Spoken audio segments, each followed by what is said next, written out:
Do you know the highest win rate move for black here? Surprisingly, it's the so-called Latvian Gambit. And what's interesting is, whenever you play this move, there is always a noticeable pause because your opponents never know how to handle that. First off, let me show you the most common move. That's what you're going to be facing most of the time. And after that, we'll quickly go around a few other alternatives. So here, your opponent sees that his central pawn is being attacked. And the easiest solution for white, that's what they're going to be playing by far the most frequently, is pawn takes f5, which is already good for you because that's not the best move for white. Now here, it looks like you're playing the King's Gambit without a tempo because you're black, but here you've got the move pawn e4, and now you actually gain this tempo back by attacking the knight. And that is why the previous move of white was not really the right one. Now the knight needs to go somewhere. Where can it go? Your queen controls this diagonal, therefore the knight does not really want to go there, and usually they're going to play knight to d4. Now it's a nice central square. From here it also controls this pawn on f5 just in case, but now you keep chasing the knight with queen to f6.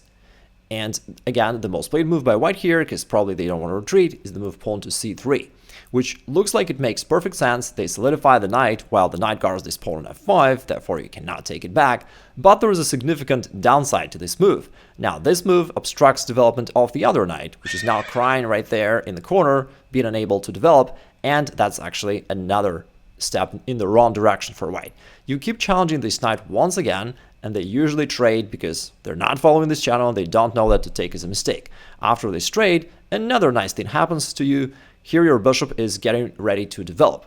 Then they play whatever, you recapture this pawn, now the material is equal, and after both sides castle, you can castle queenside, which also puts your rook to this extremely active position, and believe it or not, you're already winning here. Just because it's very hard for white to somehow develop these queenside pieces. You have a really strong grip of this square d3 with your bishop, pawn, and rook, and white can never push this pawn forward, or else you will simply capture it, either directly or en passant in this case, right? So they can't really do that, and otherwise they can't put his pieces to use.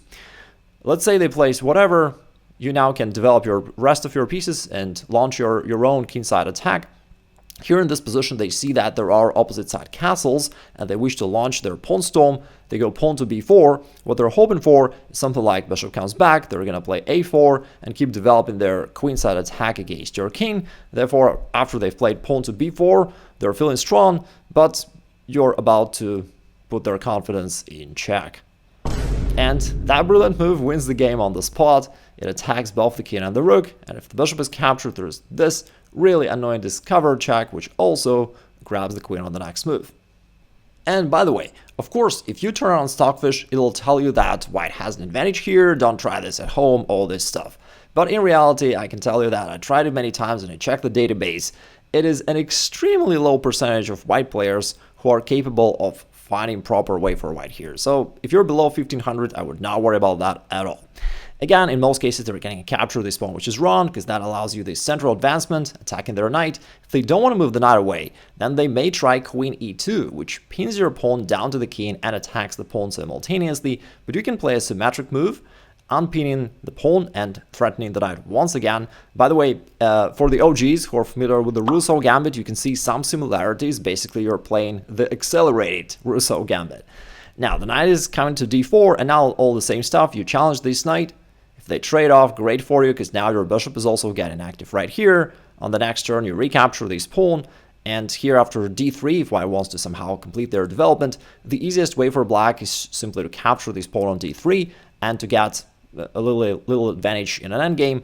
But in this game, black just continued their development, also guarding this pawn, and then after a couple moves, white noticed that there is an opportunity to win this pawn in the middle of the board. After an exchange, they can capture with a pawn. They cannot capture with a knight because that would drop this pawn, but they can capture with a pawn, which hits the bishop and looks pretty advantageous for white.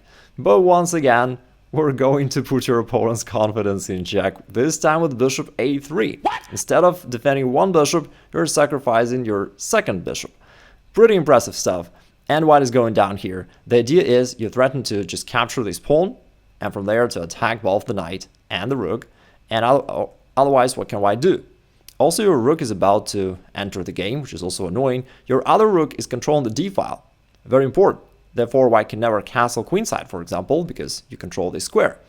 And finally, either you will take on b2, or if white captures this, queen takes c3 with an instant win. Again, your rook also controls this file. Having said all that, there is one potentially dangerous thing that you gotta keep in mind. Here, in all of these variations, for example on this main line, you gotta beware of this potential check queen h5. Since you've moved your f-pawn and it's not here anymore, queen h5 at times can be really annoying. And this is exactly why you play queen f6. Part of that is attacking this knight and pushing it back. But the other idea is if your opponent here tries queen h5 check to counter-strike, then it's actually a really bad move because now you've got g6. And here's an idea of having the queen right here. It supports this pawn, and now after an exchange, you're totally solid. This pawn is protected. You attack his queen twice, actually, both with the pawn and with the rook. And on top of that, this knight on d4 is hanging as well. And that is why I said that this check of white, queen h5, was actually premature and pretty bad here. Now, the way for white to try to fight back is queen d5, which guards his knight and also attacks your pawn. But instead of defending it, you play knight e7. You're winning a tempo attacking his queen, and you bet on your quick development. Now after queen takes e4, it looks like you've messed up, you've lost a pawn and your king is exposed, but that's the classical Igor Nation moment where you say don't judge a rook by its cover and play rook h4. A very unusual way of attack with this left hook, and now the rook x-rays both the queen and the knight is also attacked by the queen, d5 is also coming, and that's just way too much for your opponent to handle. For example, queen f3 is what they play most of the time. Now you simply pick up this knight, and now you're up a knight. I can show you a potential follow-up right here. Of course, it's not a forcing line. Your opponent is not forced even to play chess. But it's something that could potentially happen. Here, he'd wish to attack your queen, but he can't do that right away because that would drop the pawn on b2.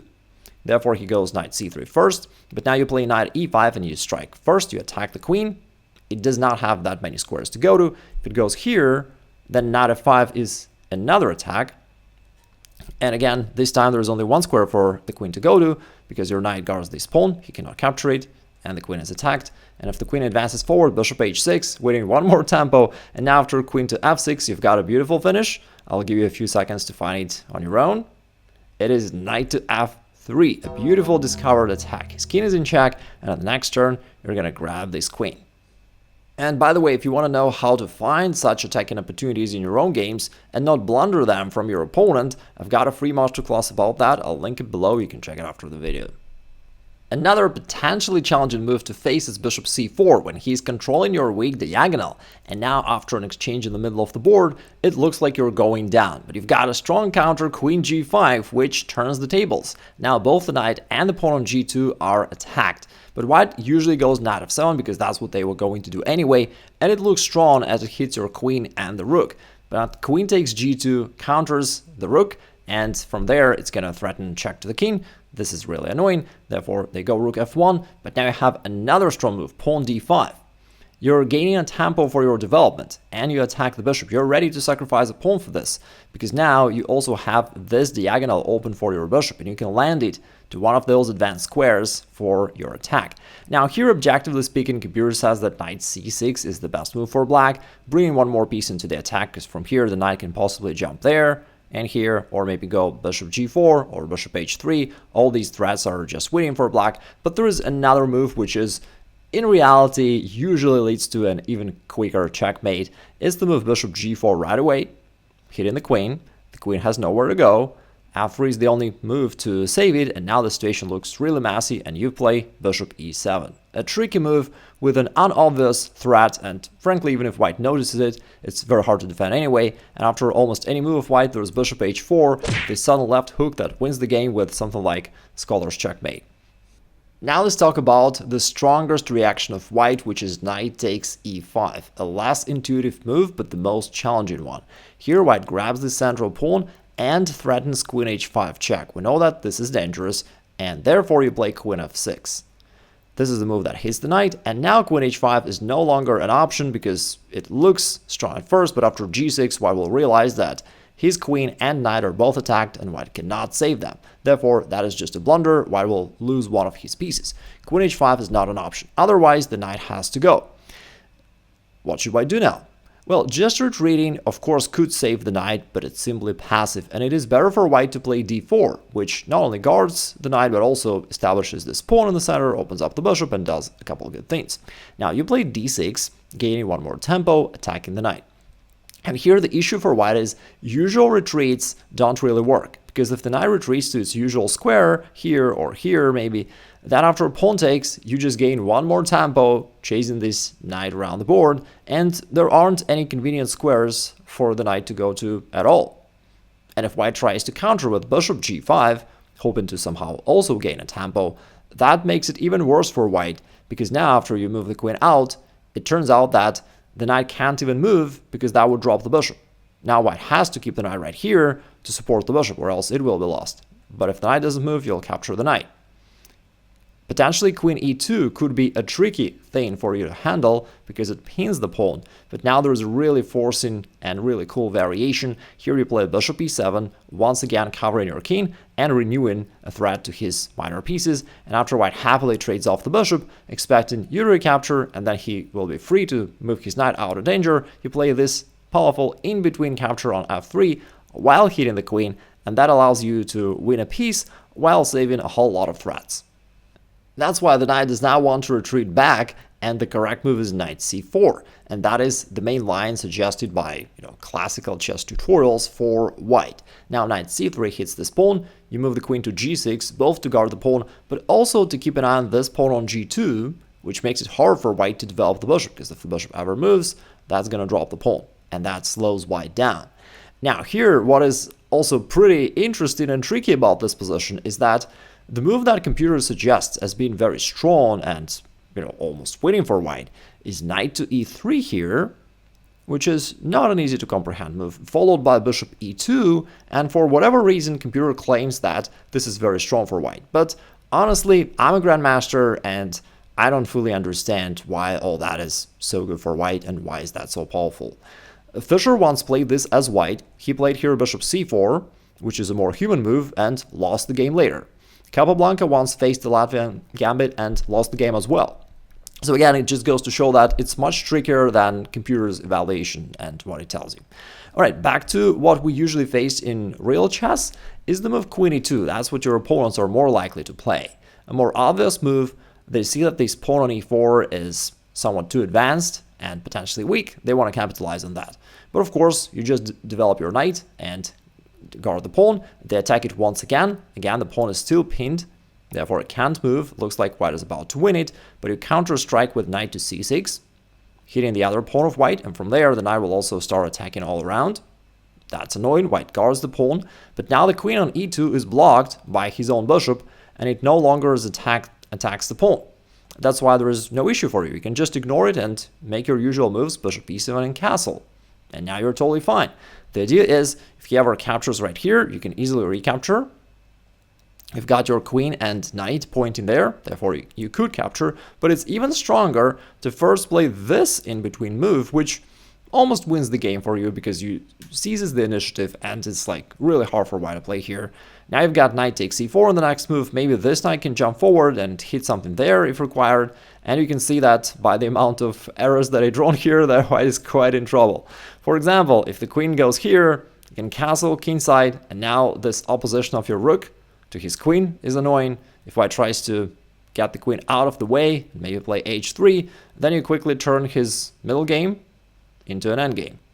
Now knight h5, suddenly the queen right here on g3 is trapped and you're winning. If you want to learn to spot such opportunities in your own games, this free masterclass covers that. And if you want to know how I gained almost 700 rating points in 1 year, it's covered in this video.